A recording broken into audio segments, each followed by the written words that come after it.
আসসালামু আলাইকুম প্রিয় শিক্ষার্থী, তোমরা কেমন আছো? আশা করি আল্লাহর রহমতে সবাই ভালো আছো। আমি সাকিব স্যার বলছিলাম, আইসিটি প্রভাষক। তোমাদের জন্য নিয়মিত ভিডিও আপলোড করি। আশা করি তোমরা সবাই ভিডিও দেখে উপকৃত হচ্ছ ইনশাআল্লাহ। আর যারা ভিডিও দেখতেছো প্র্যাকটিস করতে থাকো, সেটা হচ্ছে আমার পরামর্শ তোমাদের জন্য। আজকে যে টপিকটি নিয়ে কথা হলো সেটা হচ্ছে চ্যাপ্টার 2 টপোলজি নিয়ে। টপোলজি নিয়ে এর আগে একটি ভিডিও আপলোড করেছি, সেই ভিডিওটা এই ভিডিওর উপরে লিঙ্ক আকারে থাকবে, তোমরা দেখে আসতে পারো। এছাড়া প্লেলিস্টে প্রত্যেকটি চ্যাপ্টারের পার্ট 1 থেকে শুরু করে যতগুলো সম্ভাব্য টপিক আছে তোমাদের আইসিটি সাবজেক্টে ভিডিওগুলো দেখে আসতে পারো। ওকে, মূল কথায় চলে আসি। টপোলজি এটা হচ্ছে মূলত চ্যাপ্টারটা হচ্ছে কি টপিকে, এই চ্যাপ্টারের এই টপিকটা হচ্ছে স্পেসিফিকভাবে খুবই গুরুত্বপূর্ণ বোর্ড এক্সামের জন্য। আলাদা করে টপোলজি নিয়ে প্রশ্ন আসে। টপোলজি বিষয়টাকে পুরোটা বুঝতে পারলে ইনশাআল্লাহ এখান থেকে 10 মার্কস পেয়ে যাবা। ওকে, টপোলজি মূলত কি? Network topology. যে পদ্ধতিতে বা যে সিস্টেমের মাধ্যমে কম্পিউটার বা ডিভাইস বা রাউটার ইন্টারনেট মাধ্যমে কেবলের সাথে সংযুক্ত থাকে এবং সম্পূর্ণ সিস্টেমের সাথে আবদ্ধ থাকে, তাকে টপোলজি বলা হয়, নেটওয়ার্ক টপোলজি বলা হয়।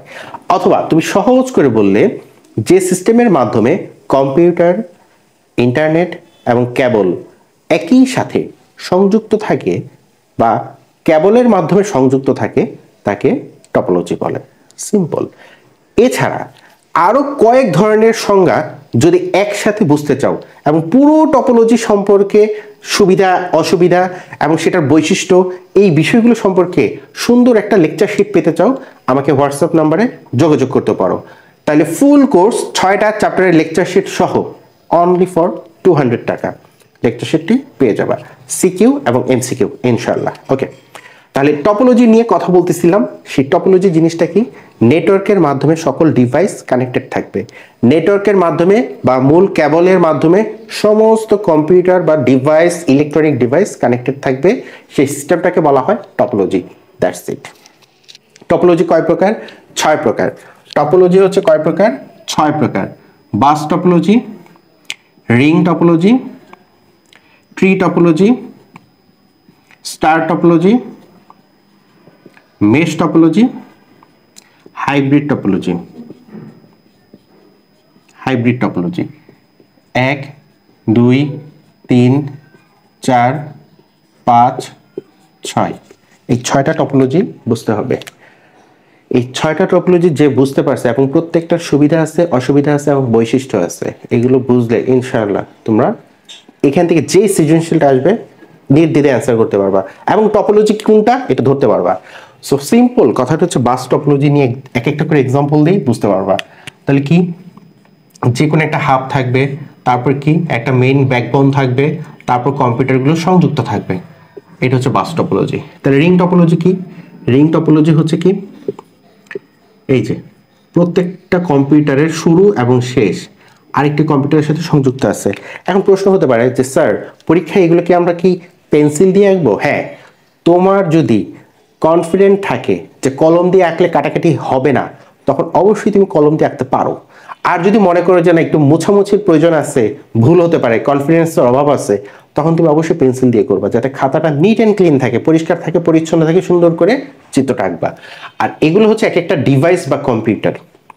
এখন ডিভাইস বা কম্পিউটার আঁকতে গেলে তো প্রচুর সময় লাগবে। এটা তুমি বক্স আকারেও দিতে পারো, ছোট ছোট বক্স আকারে, অথবা এরকম সার্কেল করে দিতে পারো, যেটা তোমার কাছে সহজ মনে হয়। ওকে, তবে সুন্দর করে কম্পিউটার আঁকতে পারলে তো আরো ভালো, অল্প সময়ের মধ্যে অনেকের টেকনিক আছে, আঁকতে পারো। ওকে, সো এভাবে আঁকলেও চলবে। সো রিং আকারে যেটা আছে সেটাই রিং টপোলজি। এখন আমার প্রশ্নটা বলো কি, একটা কম্পিউটার শুরু আরেকটা কম্পিউটারের শেষ এভাবে রিং আকারে সংযুক্ত আছে, তাই এটা কি রিং টপোলজি। মেরুদণ্ড বা ব্যাকবোন, এই ব্যাকবোন মেইন কেবলটাকে বলা হয় ব্যাকবোন। এই কেবলটাকে কি বলা হয়? ব্যাকবোন। এই ব্যাকবোন যদি থাকে তাহলে সেটা কি? Bus topology. আর এদিকে একটা হাব থাকতেও পারে বা সুইচ বা রাউটার থাকতেও পারে, নাও পারে, কিন্তু মেইন কেবলের সাথে প্রত্যেকটি কম্পিউটার সংযুক্ত আছে, তাহলে কি হবে? Bus topology. রিং টপোলজি, এরকম প্রত্যেকটা রিং আকারে সংযুক্ত আছে, ঠিক আছে? তো সেম এই প্রসেসটা হচ্ছে দিলাম, এর একটু পরে দেখবা কাহিনী আছে, কাহিনীগুলো বলে দেব। তা ট্রি টপোলজি, তার আগে দেখো এটা কি টপোলজি? Star topology. কি টপোলজি? Star topology. এখন তুমি বলতে পারো যে স্যার এটা স্টার টপোলজি কেমনে হয়? দেখবা একটু পরে দেখবা। এটা কি টপোলজি? এটা এটা হচ্ছে ট্রি টপোলজি, এভাবে কানেক্টেড, এক একটা শাখা প্রশাখা তৈরি করতেছে, শাখা প্রশাখা তৈরি করতেছে, ট্রি টপোলজি। এটা কি টপোলজি? Star topology. কি কারণে? এখন যদি আমি প্রশ্ন করি যে স্যার এটা কি টপোলজি, এখানে একটা হাব আছে, এখানে একটা কম্পিউটার, এখানে একটা কম্পিউটার, দুটা কম্পিউটার, আমি আরো কম্পিউটার সংযুক্ত করতে চাইলাম, তখন কি হবে? এখানে একটা কম্পিউটার, এখানে একটা কম্পিউটার, তো এখানে কি এটা কি হলো? আরো কম্পিউটার যুক্ত করতে চাইলে এখানে একটা কম্পিউটার, এখানে একটা কম্পিউটার, তাহলে এই পজিশনটা দেখতে স্টারের মতো, তাই এটা কি টপোলজি? Star topology. এই টপোলজি যেটা কি কিসের মতো? এই টপোলজিটা দেখতে ট্রি এর মতো, কিন্তু এটা কি? Star topology. কেন? এইখানে কম্পিউটার কয়টা? 1 2 3 4 5 6, 6টা। যদি আমি এখানে 4টা কম্পিউটার সরাই দিই, তাহলে কি এটা এটার মতো হয় না? হয়। তাহলে সেটা কি টপোলজি? Star topology. এটা কি টপোলজি? Star topology. স্টার। এটা কি টপোলজি? Star topology. স্টার। এটা কি টপোলজি? Tree topology. ঠিক আছে, সিম্পল। এটা কি টপোলজি? Ring topology. শেষ। এটা কি টপোলজি? Bus topology. শেষ, সিম্পল।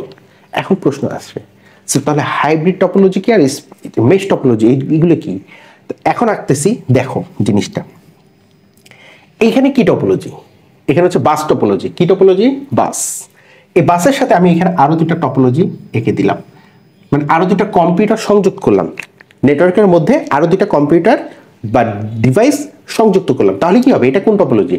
এটা এখন হাইব্রিড টপোলজি। এদিকে আছে বাস, এদিকে আছে স্টার টপোলজি। এটা কি টপোলজি? Star topology. কারণ এখানে একটা কি আছে? হাব আছে। এখানে একটা কি আছে? হাব আছে, বা সুইচ বা রাউটার যেটাই বলি না কেন, হাব, সুইচ, রাউটার থাকলে এবং তার সাথে আরো দুটো কম্পিউটার যুক্ত করে দিলাম, তাহলে এই এতটুকু পোর্শন কার মতো? Star topology. তাহলে এখানে দুইটা টপোলজি, মিনিমাম দুইটা টপোলজি একত্রিত হলে কি হবে? Hybrid topology. শেষ। ওকে, ডান। এই প্রত্যেকটার সুবিধা এবং অসুবিধা নিয়ে আলোচনা করব এই ভিডিওতে। এছাড়া এই সম্পূর্ণ সুবিধা এবং অসুবিধা এবং বৈশিষ্ট্য সহকারে সম্পূর্ণ গুছানো একটা লেকচার শিট যদি নিতে চাও, আমার হোয়াটসঅ্যাপ দেওয়া নাম্বারে দেখবা এখানে কোনায় হোয়াটসঅ্যাপ নাম্বার থাকবে, এই নাম্বারে যোগাযোগ করতে পারো। যার ইচ্ছা হবে ইনশাল্লাহ তোমরা ফুল প্রিপারেশন পেয়ে যাবে। সম্পূর্ণ লেকচার শিট একসাথে, চ্যাপ্টার 6টা চ্যাপ্টারের লেকচার শিট একসাথে পেয়ে যাবা। হোয়াটসঅ্যাপ নাম্বারে কানেক্ট করো, পেয়ে যাবে ইনশাল্লাহ। তাহলে এখন কি আসে? এই 1টা 2টা 3টা 4টা 5টা।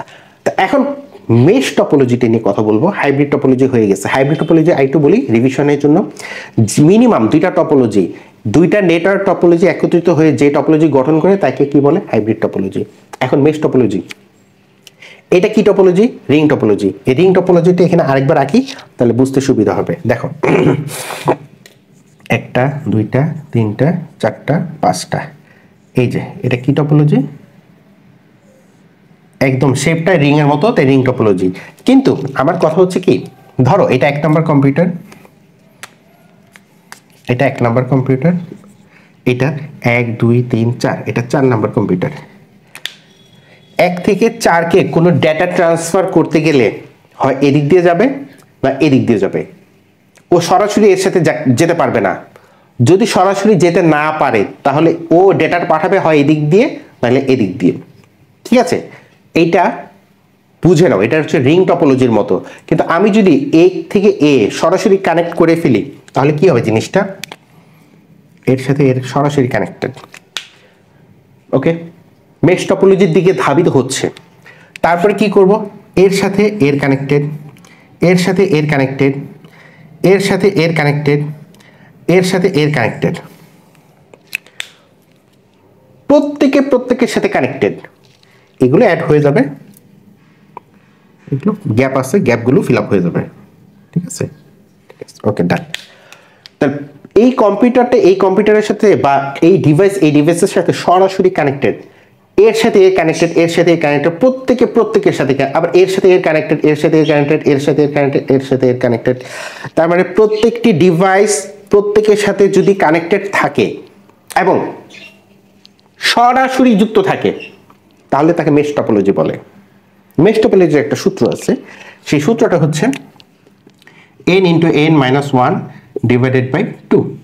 এখানে কম্পিউটার কয়টা? 5টা। তাহলে এই সূত্রতে যদি ফেলাই 5 × 5-1 ডিভাইডেড বাই 2 কত আসে?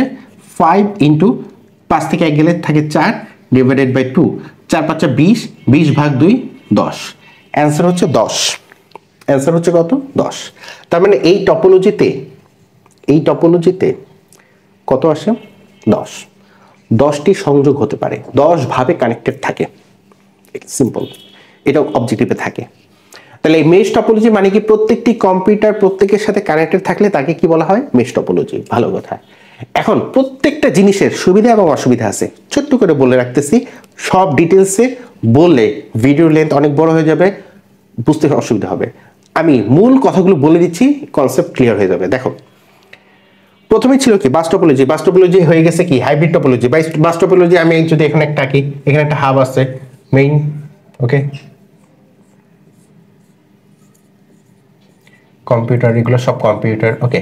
এখন বাস টপোলজির সুবিধা অসুবিধা কি? এই কম্পিউটারটা এই কম্পিউটারে কোনো একটা ফাইল ট্রান্সফার করবে, ও কি করে জানো? ও এখানে ফাইল পাঠাবে, সবাইকে নোটিফিকেশন পাঠায়, কিন্তু উল্লেখ করা থাকে আমি 1 থেকে 5-এর মধ্যে ফাইল ট্রান্সফার করব। এটা 1 নম্বর কম্পিউটার ধরো, এটা 5 নম্বর কম্পিউটার, তাহলে 1 থেকে 5-এ ফাইল ট্রান্সফার করবে, ও নোটিফিকেশন দিয়ে সবাইকে বলে আমি ফাইল পাঠাচ্ছি। তার মানে এইখানে কোনো গোপনীয়তা থাকে না। তার মানে বাস টপোলজিতে কি হয়? কোনো গোপনীয়তা থাকে না। আবার যখন একে ফাইল পাঠাচ্ছে, ধরো যে 5 মেগাবাইটের একটা ফাইল পাঠাবে, কিছু সময় লাগবে, এই সময়ের মধ্যে অন্য কেউ কানেক্টেড হতে পারবে না, এটা একটা অসুবিধা। এই অসুবিধাগুলো সুন্দর আকারে পয়েন্ট আকারে লেখা থাকলে তোমার একদম কোনো অসুবিধা নাই, ঠিক আছে। এখন সুবিধা কি? সুবিধা হচ্ছে কি, নতুন একটা কম্পিউটার যুক্ত করতে চাচ্ছি, খরচ কম।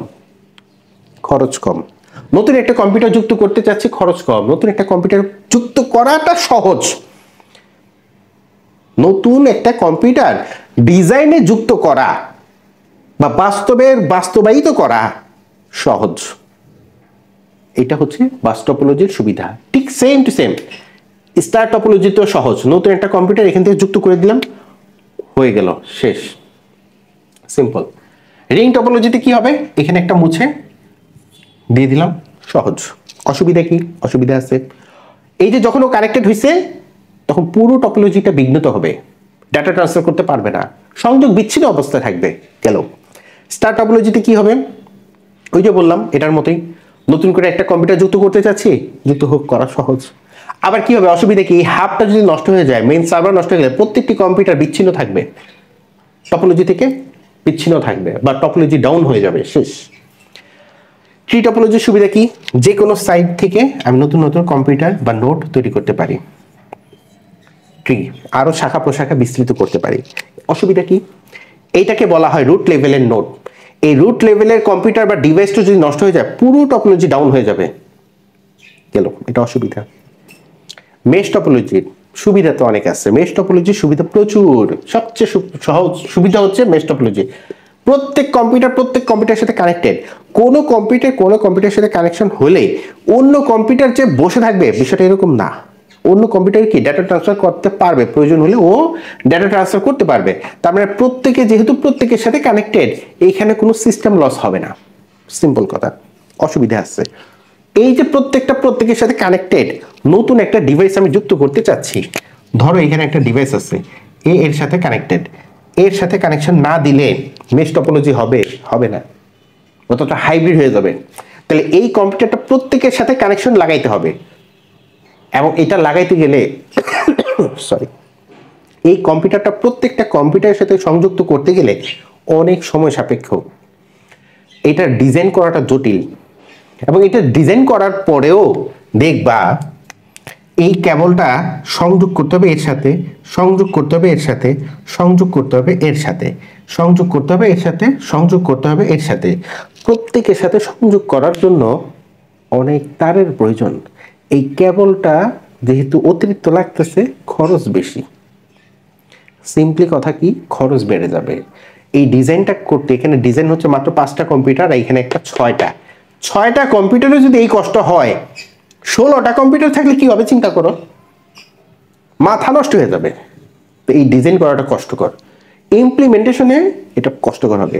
সো এই অসুবিধা এবং সুবিধার কথাগুলো প্রত্যেকটা বলে দিলাম, অ্যানালাইসিস করলে তুমি এমনি লিখতে পারবা।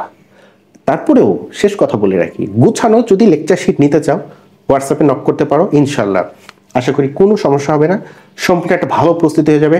আইসিটি সাবজেক্টে যাদের কঠিন লাগে তাদের কঠিন বলতে কিছুই মনে হবে না ইনশাল্লাহ।